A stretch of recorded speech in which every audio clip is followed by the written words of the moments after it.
आवाज आ रही है मित्रों? कहाँ तक हो गया था बताओ? किसी को कोई डाउट? हाँ सोनाक्षी, यस सर। क्या डाउट है मित्र? नहीं है सर। कुछ भी नहीं है।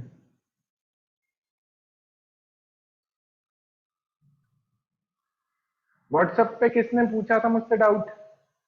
अच्छा सर, हाँ वो बुक में उनने जो मार्क्सेस थे वो रियल वाले लिए थे और अपन राउंड अप वाले लेते हैं, तो कौन से सही होंगे? बेटा देख, एग्जैक्ट मास जो था हाइड्रोजन का जब मेजर किया गया है, क्योंकि क्या होता है देख, यदि कोई भी चीज स्टैंडर्ड बना रहे हैं अपन, तो जैसे हाइड्रोजन को स्टैंडर्ड बनाया तो पहले हाइड्रोजन का मास ये लेते थे 1। कितना लेते थे? 1। But one. बहुत सारी डिफरेंट डिफरेंट टेक्निक से भी हम मास मेजर करते हैं। ठीक है, वो अलग अलग टेक्निक्स आएंगी, तो उनके बेसिस पे जब दूसरे एलिमेंट का मास मेजर किया गया तो वो डिफरेंट आया। हाइड्रोजन से अलग आ रहा था, हाइड्रोजन के रिस्पेक्ट में मतलब पॉइंट में कुछ वेरिएशन आ रहे थे पॉइंट के बाद। ठीक है, तो इसलिए फिर क्या हुआ कि हाइड्रोजन को हटा के फिर ऑक्सीजन लिया, फिर ऑक्सीजन हटा के फिर कार्बन लिया। मतलब आप कार्बन से जितना मास मेजर कर रहे हैं उसमें मैक्सिमम केसेस में सही एक्चुअल मास आ रहा है, समझ रहे हो? तो सर। स्टैंडर्ड अभी अपन ने क्या बना दिया, कार्बन। हाइड्रोजन का मास और सबके मास में पॉइंट के बाद कुछ ना कुछ है, बट राउंड ऑफ करके अपन लेते हैं। जैसे 1.008 है तो अपन उसको 1 ले रहे हैं जब क्वेश्चन सॉल्व कर रहे हैं तब, और एक्चुअल में मास तो उसका 1.008 ही है। ठीक है दोस्त? Yes sir. तो सब में मास में इतना इतना चेंजेस देखो दिखेगा, जो एक्चुअल मास आएंगे उसके और वो। ठीक है, क्योंकि प्रोटॉन का मास अपन 1 लेते हैं पर एक्चुअल में रहता 1.00873, और आगे जाना है तो 8 से आगे। ठीक है, ये रहता है। बट लेते हम राउंड ऑफ में कितना है, 1। कितना लेते हैं, 1। उसी से हम पूरा सॉल्व करते हैं। ठीक है, कोई डाउट तो नहीं रहा मित्र अब? ओके, चलो अब कहाँ तक हो गया था ये बताओ, बोले कुणाल? सर आप कह रहे थे आज कोई सा एक नया टॉपिक स्टार्ट करवाओ। आज कुछ नया करेंगे, तो क्वेश्चंस कर लिए थे सारे। Yes sir. ओके, चलो अब हेडिंग डालो दोस्तों, एम्पिरिकल।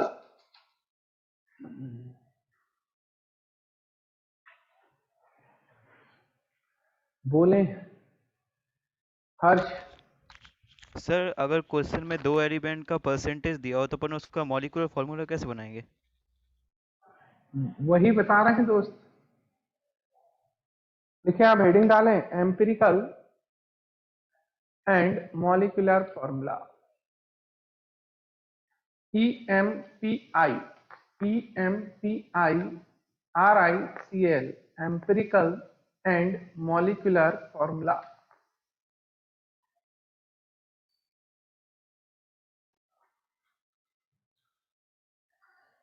चलो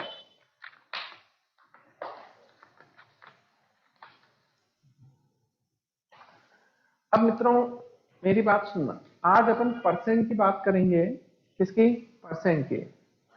फॉर एग्जाम्पल किसी को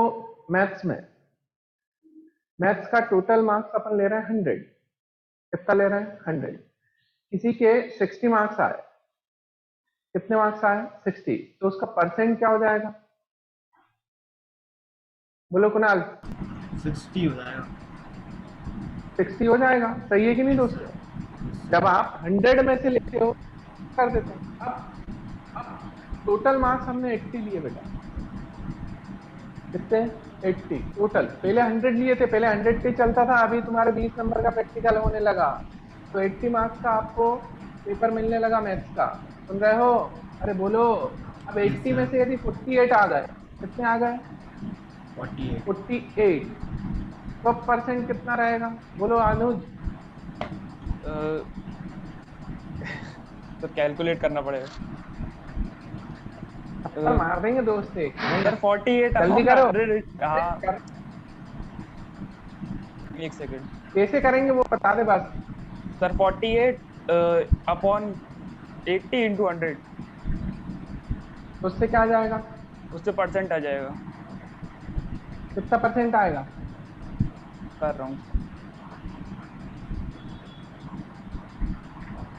बच्चे तो बच्चे ही हैं। 5 जल्दी कर। 60 60। 60%। आ गई बात समझ में? पहले 100 से लिया था बेटा तो 60 चाहिए थे, जब 80 से लिया तो 48 चाहिए। नहीं तो सीधे सीधे तुम ये बोल सकते हो 8 इंटू 6 कितना आ रहा है, 48। तो 48 चाहिए रहेगा। मेरी बात सुन लिया? अरे बोलो। अब यदि मैं बोलता टोटल अपने पास होता 1 का 40% कितना होगा, बोले लक्ष्य? 1 का 40%। 0.4।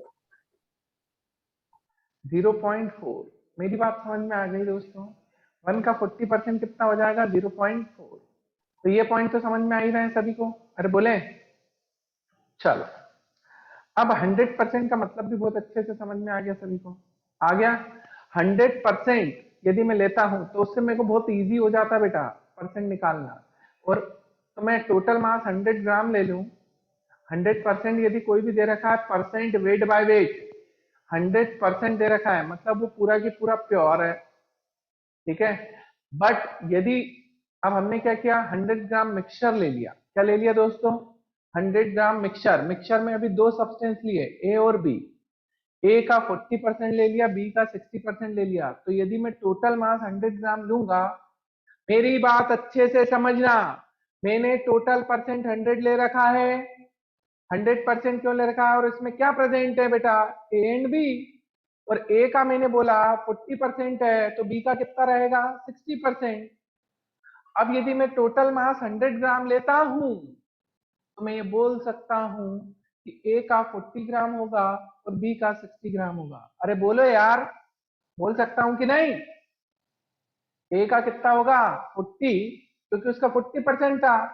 तो यदि मास टोटल मैंने 100 लिया है तो मैं ये बोल सकता हूं कि उसका 40 ग्राम होगा और दूसरे का कितना होगा, 60 ग्राम। अरे बोलो ना यार, समझ में आया यहां तक? तो सबसे पहला अपन परसेंट वेट बाय वेट देखेंगे बेटा। क्या देखेंगे, परसेंट वेट बाय वेट, मतलब एक का mass divided by total mass into 100। तो इससे परसेंट वेट बाय वेट आ रहा है। कोई का लिखा हुआ है 40%।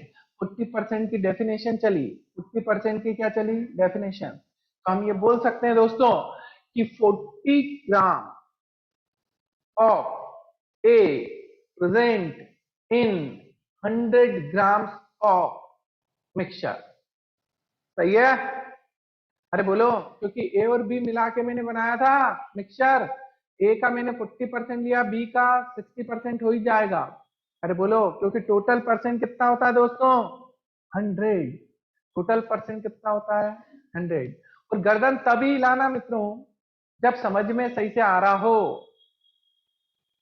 समझ लिया? हाँ, ये पॉइंट समझ में आ गए। तो टोटल परसेंट 100 है, यदि टोटल मास 100 ले रहे हैं। और बेटा टिक के मत बैठो, नहीं तो सो जाओगे तुम। रशीद, टिको मत दीवार से, आराम से बैठोगे तो नींद आने लगेगी अभी थोड़ी देर में। मूवी थोड़ी ना चल रही है, क्लास चल रही है केमिस्ट्री की। मूवी चल रही होती तो बढ़िया इंटरेस्ट से देखते रहते एंड तक, भले ही बोर होती तो भी देखते। पर अब केमिस्ट्री की क्लास है तो सो जाएंगे बच्चे। मैथ्स भी है तो भी झेल जाते हैं।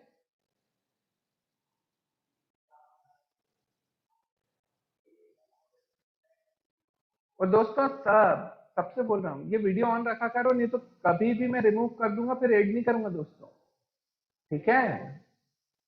चलो, यहां तक कोई समस्या तो नहीं? चले, अब देखो, एम्पिरिकल और मॉलिक्यूलर फॉर्मूले की बात करें अपन। तो एम्पिरिकल फॉर्मूला क्या होता है, सिंपलेस्ट रेशियो। सबसे ज्यादा सिंपलेस्ट रेशियो जो रहेगा वो एम्पिरिकल फॉर्मूला बनाएगा, मतलब किसी भी उसमें। अब विजयन सर यहाँ में समझ में नहीं आ पा रहा है, आप सही से एक्सप्लेन करें। तो मित्रों ग्लूकोज का फॉर्मूला तुम्हें याद हो शायद, ग्लूकोज का फॉर्मूला होता है C6H12O6, सही है। अब यदि मैं 6 का डिवाइड मार दूं सब में तो क्या बनेगा, CH2O, अरे बोलो यही बनेगा CH2O। तो CH2O एम्पिरिकल फॉर्मूला है बेटा, और C6H12O6 मॉलिक्यूलर फॉर्मूला है। फिर से सुनो, एम्पिरिकल फॉर्मूला क्या बताता है बेटा, सिंपलेस्ट रेशियो, ठीक है, सिंपलेस्ट मतलब जितना सिंपलेस्ट हो सकता है, और मॉलिक्यूलर फॉर्मूला बताता है एग्जैक्ट रेशियो। मॉलिक्यूलर फॉर्मूला क्या बताता है, एग्जैक्ट रेशियो, सुन रहे हो, मॉलिक्यूलर फॉर्मूला क्या बताता है, एग्जैक्ट रेशियो, ठीक है। और ये क्या बताता है, सिंपलेस्ट रेशियो। तो एम्पिरिकल और मॉलिक्यूलर की बात करें, किसकी, एम्पिरिकल और मॉलिक्यूलर की बात करें, तो एम्पिरिकल फॉर्मूला देखो,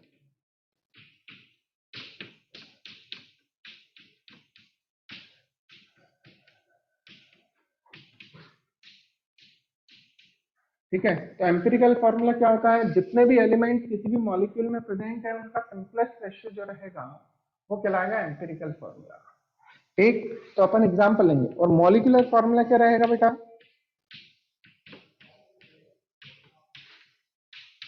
जितने भी एलिमेंट्स प्रेजेंट है,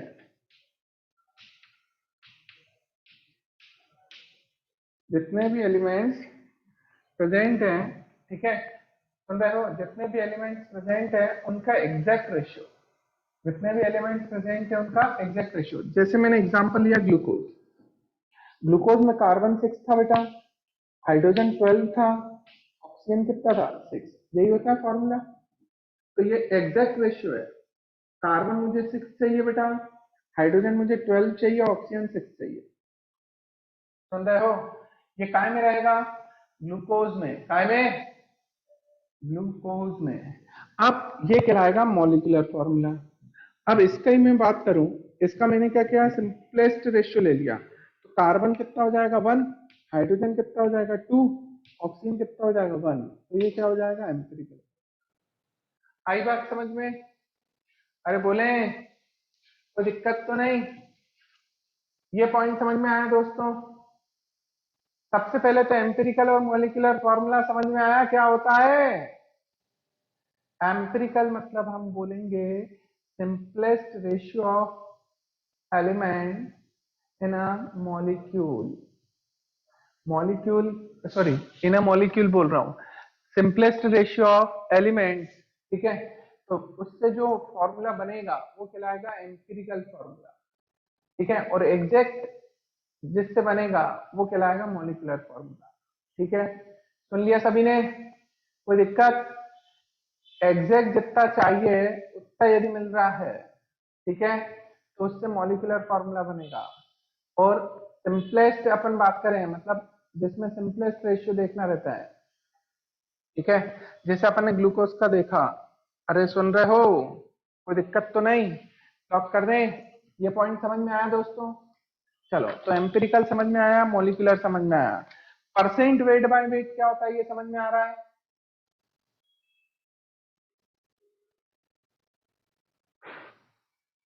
बेटा सिंपलेस्ट रेशियो लेंगे एलिमेंट का, उससे जो फॉर्मूला प्रिपेयर होगा वो एम्पिरिकल होगा, एग्जैक्ट रेशियो से जो बनेगा वो मॉलिक्यूलर फॉर्मूला होगा, ठीक है।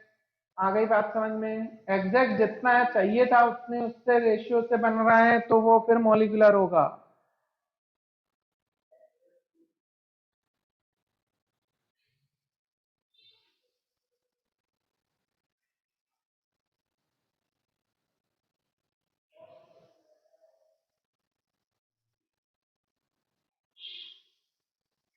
चलो अब इसमें लिख लो आप, the empirical formula of a compound in अ,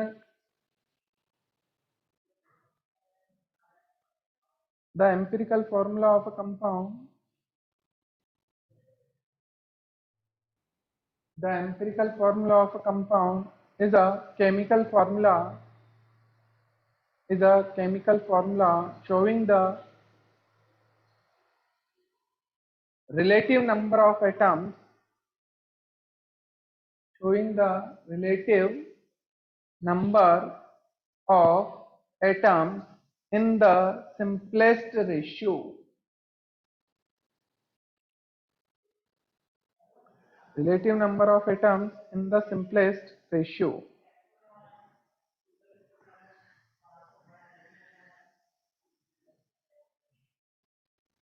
ठीक है.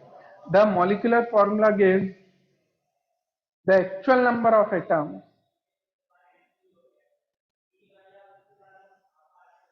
the actual number of atoms of each element in a molecule. The molecular formula gives the actual number of atoms of each element in a molecule.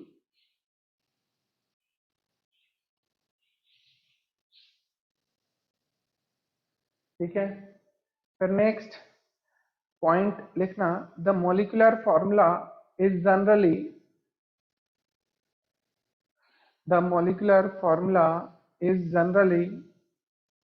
an integral multiple of empirical formula. An integral multiple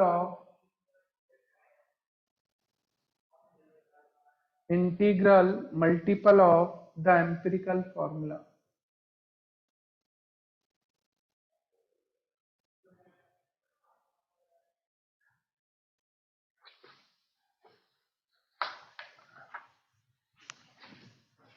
ठीक है. अब जैसे यहाँ पे अपन बात करें बेटा, molecular formula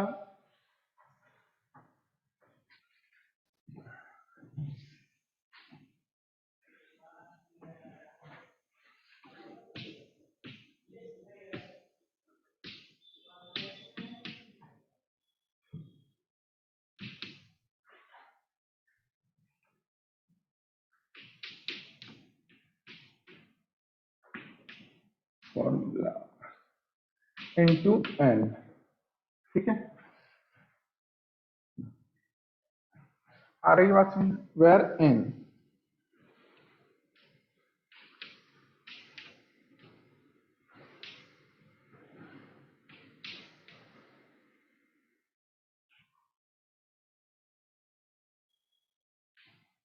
mass upon empirical formula.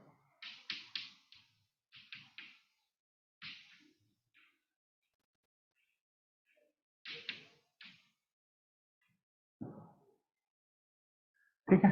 Integral multiple होता है, जैसे एग्जांपल ले रखा अपन ने अब ग्लूकोज. ठीक है. अब ग्लूकोज के लिए अपन बात करें बेटा, तो ग्लूकोज का फॉर्मूला क्या होता है, तो मॉलिक्यूलर फॉर्मूला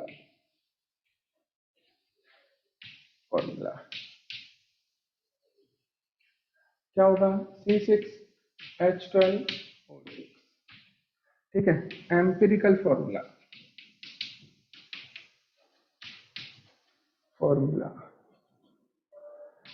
क्या हो जाएगा, CH2O. ठीक है. Empirical formula. ठीक है. आ रही बात समझ में. अब इसके बाद n जो निकालना है, तो n कैसे निकालेंगे, तो molecular formula mass upon empirical formula मास. मॉलिक्यूलर फॉर्मूला मास देखें अपन, तो इसका मास आ रहा है 180 ग्राम. ठीक है. इसका मास अपन बात करें 16, ये हो गया 12 प्लस 16 और 14, तो ये 30 हो गया. ठीक है. तो यहाँ पे आ जाएगा कितना, 180 डिवाइडेड बाय, तो आ जाएगा 6. ठीक है. तो अब एम्पिरिकल फॉर्मूला में आप किसको मल्टीप्लाई कर दो, 6 का, तो मॉलिक्यूलर फॉर्मूला बन रहा है क्या, हाँ बन रहा है. इसमें अपन 6 का मल्टीप्लाई करें तो C6 हो रहा है, H12 हो रहा है, O6 हो रहा है. ठीक है दोस्तों. अरे बोले,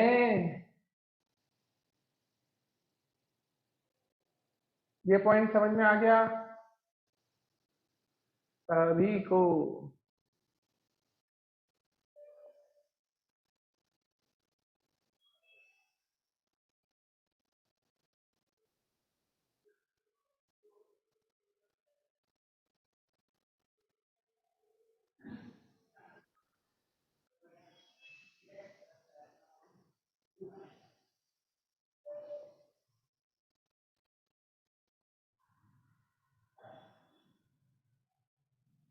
ये पॉइंट समझ में आ गए?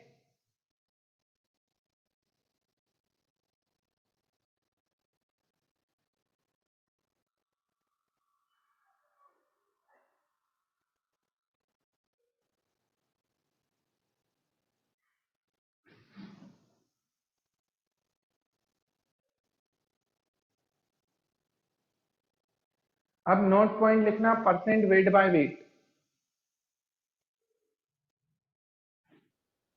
Percent weight by weight.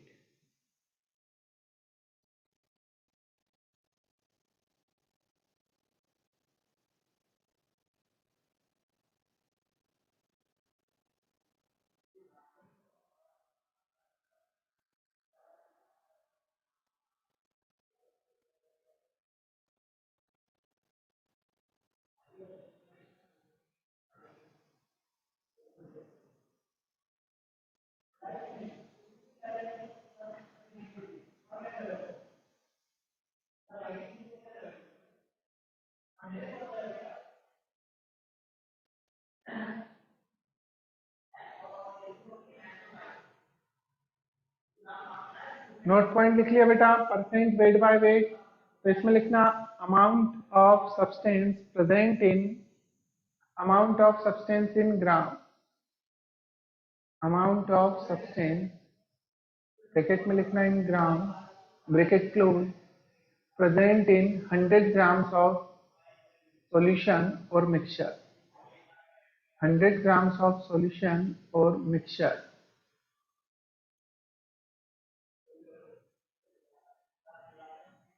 ठीक है, सुन रहे हो? अब फॉर्मूला क्या रहेगा परसेंट वेट बाय वेट का? Percent weight by weight,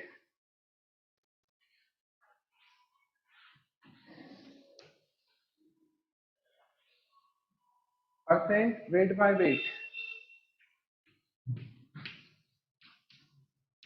amount of substance divided by amount of solution, solution into 100। ठीक है, अब एग्जांपल आप लें, जैसे मैंने बोला 40% NaOH सॉल्यूशन, इसका मतलब क्या होता है? 40 gram of NaOH, 40 gram of NaOH present in 100 grams of solution, ठीक है, 100 grams of solution। नोट करो इसको। अब ऐसे अपन कोई भी एक उसमें एलिमेंट का भी ले सकते हैं, नोट करें सब।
चलो ये नोट कर लिया दोस्तों, कोई दिक्कत तो नहीं? अरे बोलो। जैसे एग्जांपल अपन ले बेटा CH4, अब यही परसेंट वेट बाय वेट का है, तो अपन ये CH4 का ले, ठीक है, किसका? CH4। अब CH4 में क्या रहेगा वो देखो,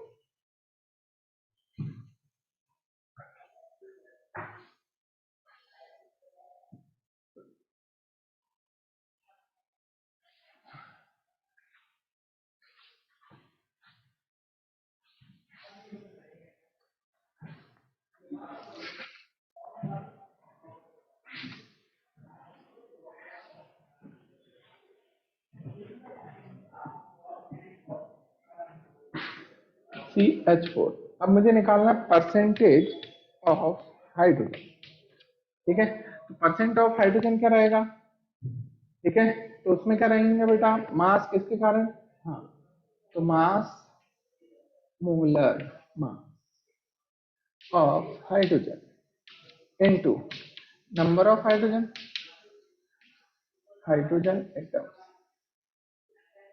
एटम्स, ठीक है, divided by molar mass of CH4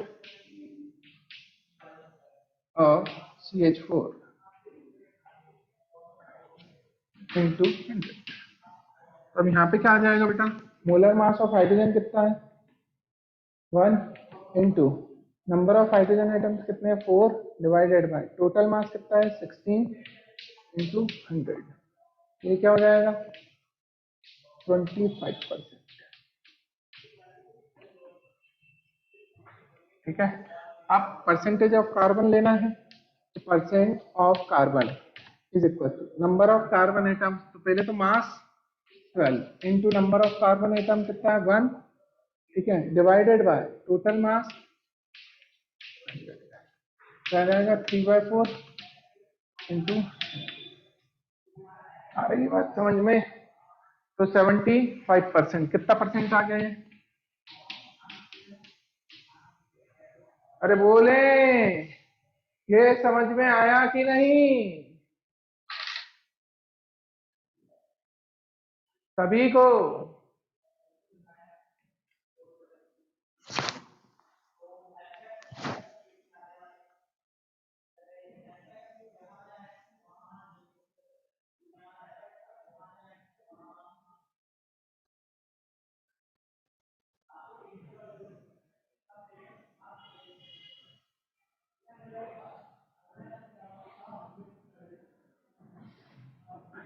video on रखने में दिक्कत हो रही है क्या, कि मैसेज करने के लिए वीडियो ऑफ कर देते हो, हम जैसे बोर्ड की तरफ जाते हैं? जिस जिसको दिक्कत हो रही है वो पेरेंट्स से बात करवा दो मेरी, क्योंकि हमारे पास डेटा है कि नहीं है, मैं बात कर लूंगा। और अब किसी का भी बंद हुआ ना वीडियो तो समझ लेना, मैं उनसे बोल दूंगा डेटा थोड़ा ज्यादा करवा दो, क्या है बच्चे क्लास नहीं ले रहे हैं प्रॉपर।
हो गया मित्रों?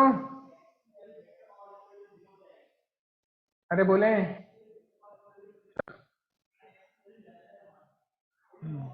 अब देखो, सबसे पहला पॉइंट, बोलो अर्शिता। सर जैसे इसमें एच का परसेंट निकालना था तो वो हमने निकाल लिया, तो वो 25% आ गया। अगर ऐसे 25% दिया होता तो उसको 25/100 × 16 करके जैसे 4 आंसर आता, तो वो पता चलता है कि एच जो होगा उसके 4 मतलब 4 एटम्स होंगे वो। हाँ वो बता रहा हूँ बेटा, वही तरीका बता रहा हूँ। अभी अभी कुछ भी हाँ दिमाग ऐसा मत चलाओ। अभी अपन क्या टोटल वो 4 कैसे आएगा वो बताऊंगा अब मैं। अभी तो मैंने ये बताया कि परसेंटेज एक्चुअल में है क्या, क्योंकि अभी मैं डायरेक्ट परसेंट दे देता तो तुम्हारा पहला क्वेश्चन ये उठता कि यार वो परसेंटेज क्या है। सही है? अरे बोले तो परसेंटेज अब मैंने बता दिया कि परसेंट वेट बाय वेट है, परसेंट वेट बाय वेट। ठीक है? अब अपन जैसे सभी लोग बैठे हैं क्लास में, 40 स्टूडेंट्स हैं सपोज, तो अपन क्या करेंगे, एक का मार्क्स डिवाइडेड बाय सबका मार्क्स। अब एक की तरह यदि 10 लोग होते एक जैसे ही, ठीक है, एक जैसा वेट रखने वाले 10 लोग हैं, तो अपन क्या करते, एक का वेट लेते इंटू 10 करते। अरे बोले समझ में आ गया? डिवाइडेड बाय टोटल करते इंटू 100 करते, तो उन वेट वाले जो भी सेम वेट रखे हैं उनका परसेंटेज आ जाता। सही है? पॉइंट समझ में आ रहा है कि नहीं? चलो ये पॉइंट समझ में आ गए। दिमाग खराब तो नहीं हो रहा किसी का? यदि हो रहा हो तो बता दो। ये पॉइंट समझ में आ रहे हैं परसेंट वेट बाय वेट वाले?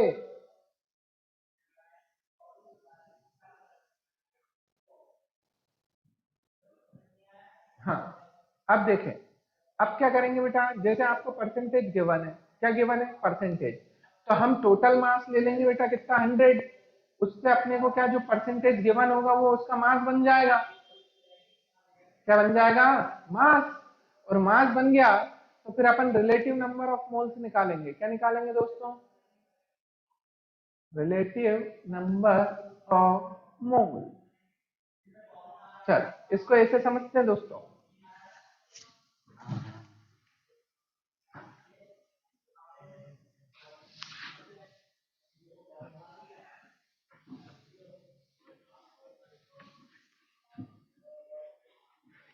अब हमारे पास एक कंपाउंड है, हमें नहीं पता क्या बनेगा, तो हमने बोला ए का परसेंटेज है, ए का परसेंट उन्होंने दे दिया x%, बी का उन्होंने क्या कर दिया बेटा y%, और सी का उन्होंने बोल दिया z%। ठीक है? और डी का परसेंट ले लिया XYZ A%। क्या ले लिया? ए, या तीन ही रहने तो XYZ ही होता है।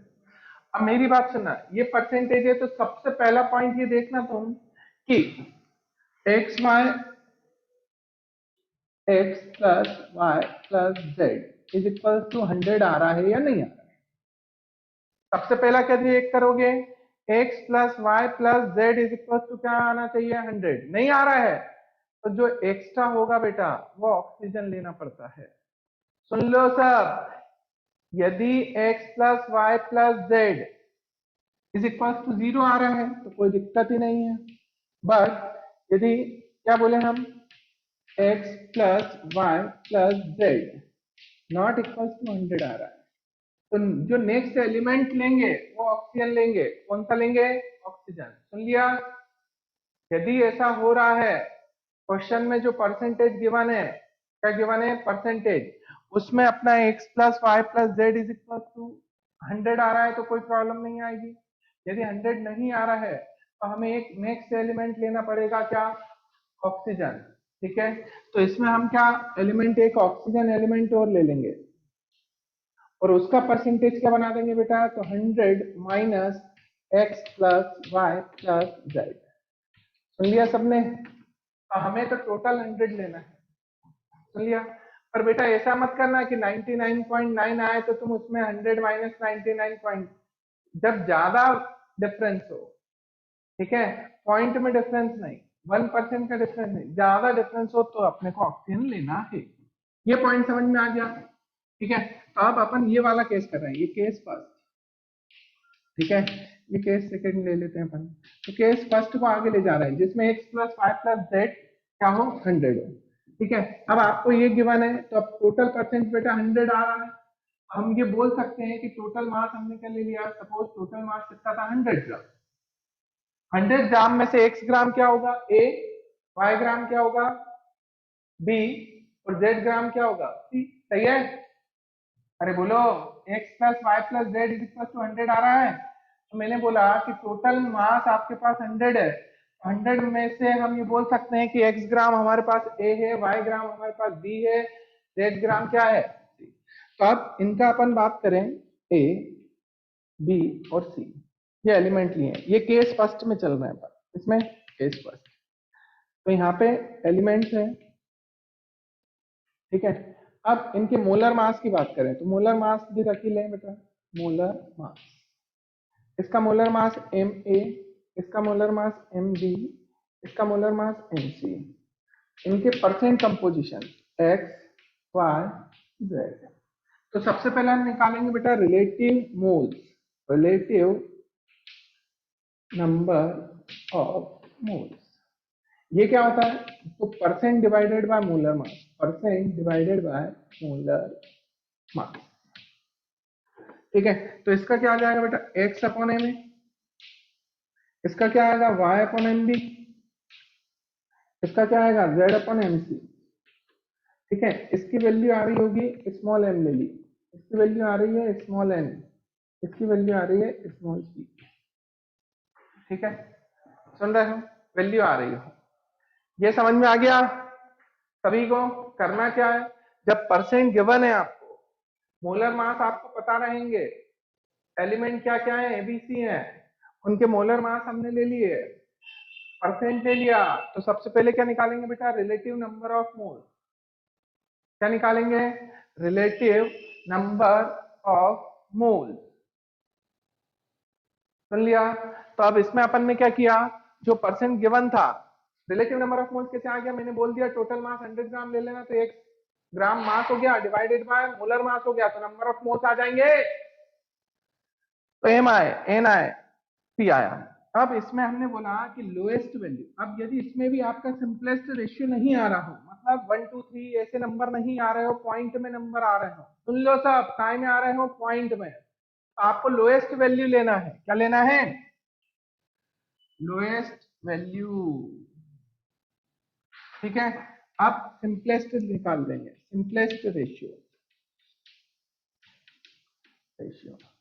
तो सिंपलेस्ट रेशियो क्या होता है बेटा, ठीक है, relative moles, relative moles divided by lowest value of relative mole, lowest value of relative moles, ठीक है। तो उससे सिंपलेस्ट रेशियो आएगा। अब सपोज मैं मानता कि लोएस्ट वैल्यू p है, ये क्या है लोएस्ट वैल्यू है, इनमें कंपेयर किया है एम पी में कंपेयर किया, ये यदि लोएस्ट वैल्यू है, लोएस्ट वैल्यू, तो हम क्या करेंगे बेटा यहाँ पे m अपॉन m, इसके रिलेटिव मोल्स थे एक है, तो m अपॉन p करेंगे, n अपॉन p करेंगे और p अपॉन p करेंगे। आ रहा है समझ में? तो यहां से वैल्यू आ गई, अब जो भी आएगा नंबर वो सिंपलेस्ट हो जाएगा। क्या हो जाएगा? सिंपलेस्ट, ठीक है। तो अब अपन ने ले लिया, वो आ रहा है a b और c, ठीक है। क्या आ रहा है? a b और c। तो यहाँ पे अब a b c आ रहा है, तो a का, a एलिमेंट का क्या आ जाएगा a, b एलिमेंट का क्या जाएगा b, ठीक है। तो ये बन गया आपका एम्पिरिकल फॉर्मूला। क्या बन गया ये? एम्पिरिकल फॉर्मूला, एम्पिरिकल फॉर्मूला, ठीक है। सुन लिया सभी ने? चलो ठीक है।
नोट कर लिया दोस्तों?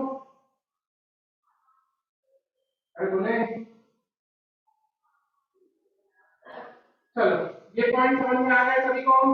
कोई दिक्कत तो नहीं? एक बार अच्छे से इसको रिवाइज करो, फटाफट रिवाइज करो।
चलो हो गया मित्रों, तो एम्पिरिकल फॉर्मूला निकालना आ गया सभी को।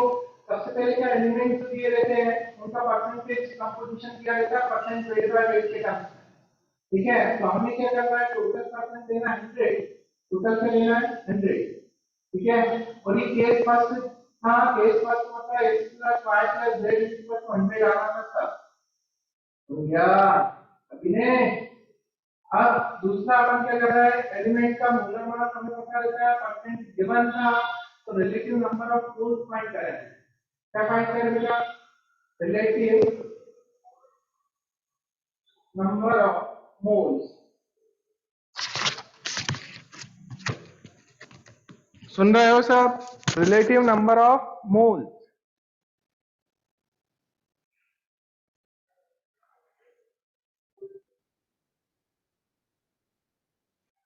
हेलो,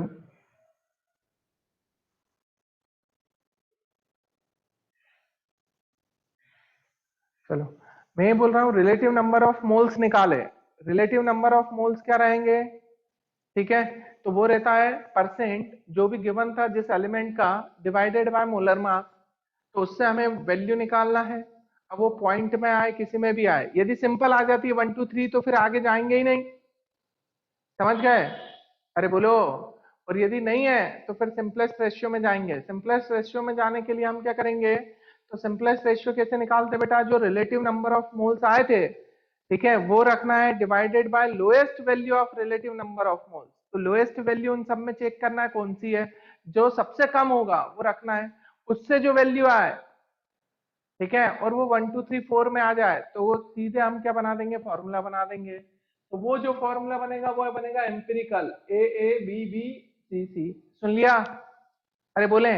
बट अब एक और पॉइंट याद रखना बेटा, यदि यहाँ पे क्या आ रहा हो, जो अपन ने सिंपलेस्ट रेशियो निकाले ABC, इसमें वैल्यू आ रही है 1.5 किसी एक की, बाकी की आ रही है 2 3, ऐसा कुछ भी आ रहा हो, तो जब 1.5 आए 0.5 आए तो हमें मल्टीप्लाई सभी में 2 का करना है। सुन लो अच्छे से, सभी में मल्टीप्लाई किसका करना है, 2 का।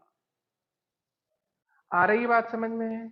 जब ए बी सी में से कोई भी 0.5 या फिर 1.5 हो तो हम सभी में 2 का मल्टीप्लाई कर देंगे। समझ गए? अरे बोले, कोई दिक्कत? चलो, तो ये तो निकाल लिया दोस्तों हमने क्या, एम्पिरिकल फॉर्मूला। क्या निकाल लिया? Empirical formula. अब एन निकालना है।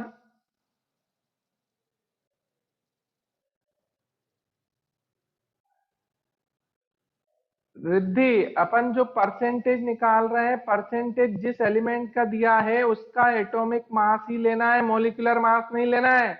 जिसका परसेंट दिया रहेगा उसी का लेना है, जिसका परसेंट गिवन है उसी का लेना है मोलर मास। तो वो एटम का परसेंट दिया, एक एलिमेंट का ए का दिया था ना परसेंट, तो उसी का लेना है। तो मोलर मास ऑफ ए लिया है, मॉलिक्यूल का नहीं लिया वहां पे। सुन लिया सभी ने? अरे बोलो यार, आवाज आ रही है सभी को? यहां तक कोई समस्या तो नहीं? बोले, ये वीडियो बंद क्यों हो रही है तुम लोगों से बार बार?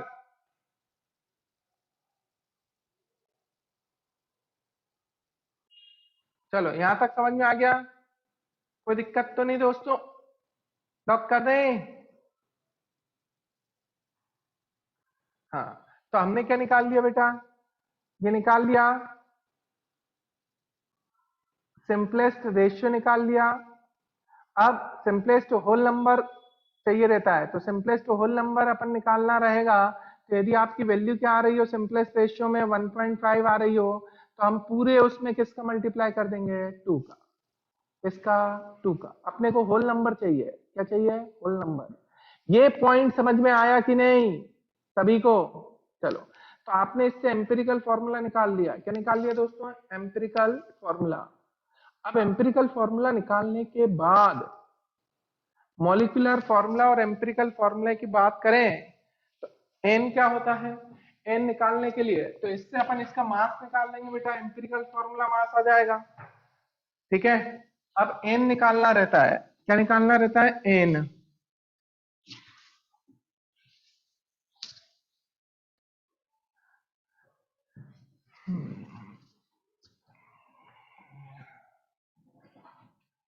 एन क्या है? तो एन निकालेंगे, वो एक्चुअल में क्या होता है? Molecular formula mass. Molecular formula mass, इसको हम मॉलिक्यूलर मास भी बोलते हैं। क्या बोलते हैं बेटा? Molecular mass. मास, ठीक है। अब मॉलिक्यूलर मास हो गया divided by empirical formula mass. Formula mass, ठीक है। और क्या लिख सकते हैं अपन? एम्पिरिकल मास मास, ठीक है। अब ये मॉलिक्यूलर फॉर्मूला मास दिया नहीं हो, वेपर डेंसिटी दे रखी हो, तो vapour density into 2 is equals to, ठीक है, डिवाइडेड बाय एम्पिरिकल फॉर्मूला मास।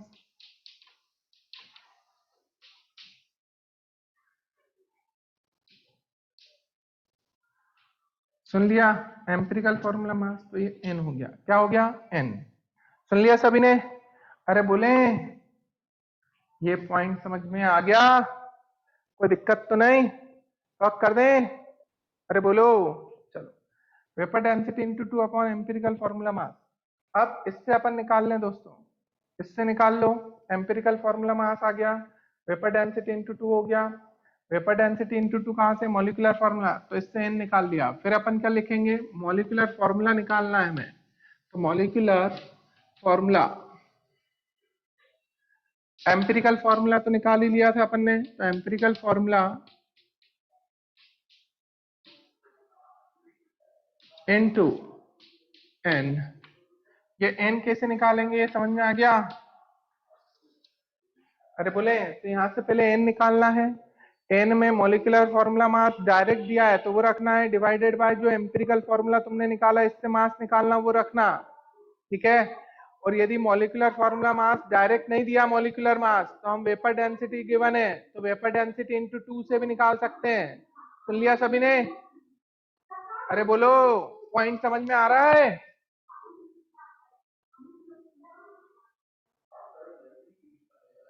तो ऐसे हम निकाल लेंगे बेटा molecular formula, empirical formula into n. N निकालने के लिए वेयर एन क्या होता है? Molecular formula mass upon empirical formula mass. ठीक है, अब क्वेश्चंस करेंगे तो आपको सब समझ में आ जाएगा। ठीक है, चलो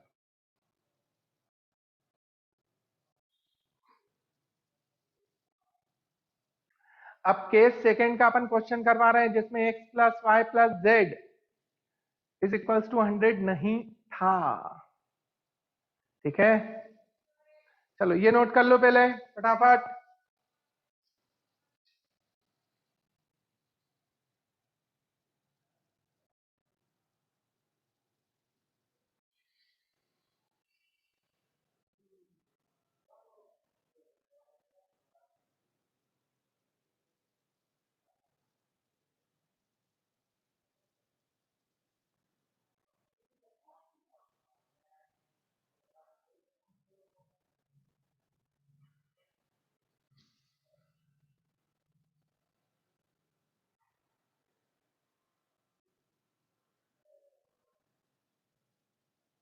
बोलो निखिल। सर अगर मॉलिक्यूलर फॉर्मूला के जो आगे जो नंबर लिखे अगर हम उनका एसपीएफ निकाल कर और डिवाइड कर देंगे तो नहीं निकलेगा क्या empirical formula?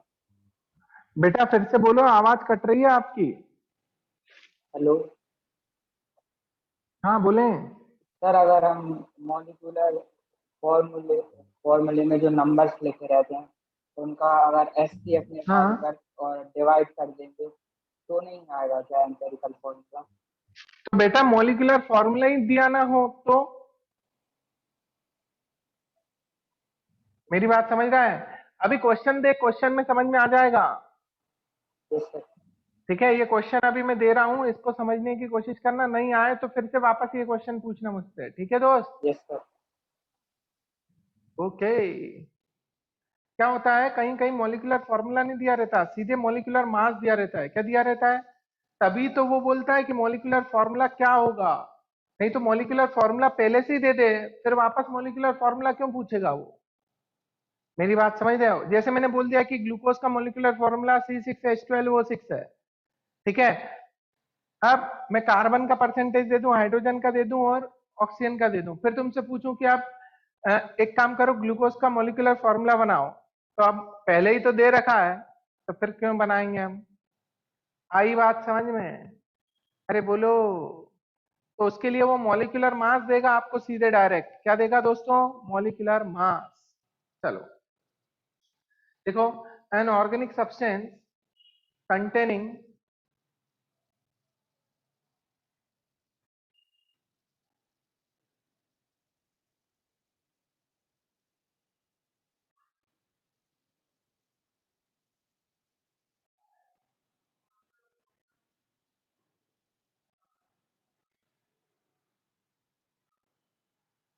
for 0.684% carbon, 40.684% carbon, 5.085% hydrogen। 40.684% carbon, 5.085% hydrogen.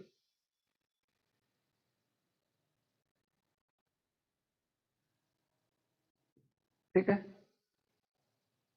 The molecular weight of compound is 118। The molecular weight of compound is 118। Calculate molecular formula of the compound. Calculate the molecular formula of the compound. ठीक है दोस्तों, तो एक करके लेके आना है तुम लोगों को। अब इसमें टोटल परसेंट देखो 100 के इक्वल आ रहा है क्या?